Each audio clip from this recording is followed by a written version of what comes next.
What do you really know about life after death? Do you believe that we're destined to go to a final place of eternity? Or do you believe that we are all just food for the maggots when it's over? Regardless of your belief, how do you think we get there? Do we wake up and we're just there? Or is there someone to guide us, to lead us to an everlasting peace? Or to an endless torture?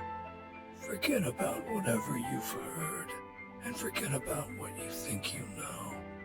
For the Grim Reaper exists, and he's out there, just waiting behind the scenes, waiting for your turn. Nobody really knows his origins. It is speculated that he was the first demon, or maybe an angel. Some say he came to be through Satan himself. Others say he was here long before Satan's rule over the underworld. They say that if you've lived a righteous life, he won't bother you, for when your life ends, you'll see him. But that's it, he won't approach you. He'll just be there to see you off on your ascension. And in very rare cases, he might even grant you a second chance at life. The reasons are unknown, but it is well within his power to do so. However, if you've lived an unrighteous life, you won't be so lucky, as he'll personally come for your soul. In his pursuit, he'll slowly approach with patience, careful not to make physical contact with you before the appropriate time. Once the moment of judgment is finally upon you, it will be signified by your soul restrained in his cold, heartless grip, and your torture will start. At the beginning, you will feel the cold embrace of his presence. That alone is an atrocious predicament, but then you'll smell the stench of rotten and burnt flesh, followed by a radical transition to maggots feasting upon your own skin. As you settle further into his embrace, you'll relive the pain of all of those you've wronged or caused harm to.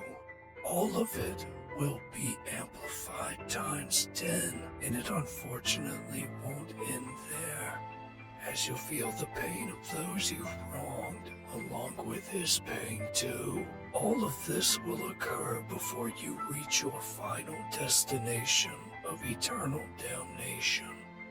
You might be asking, what do you mean by his pain? What pain could such a spiritual being endure? Well, despite his skeletal or rather demonic form and his seemingly emotionless facade, the Reaper endures an unfathomable and soul-crushing burden invisible to all others. Could you imagine life as the one soul being held responsible for severing ties from the living and the dead?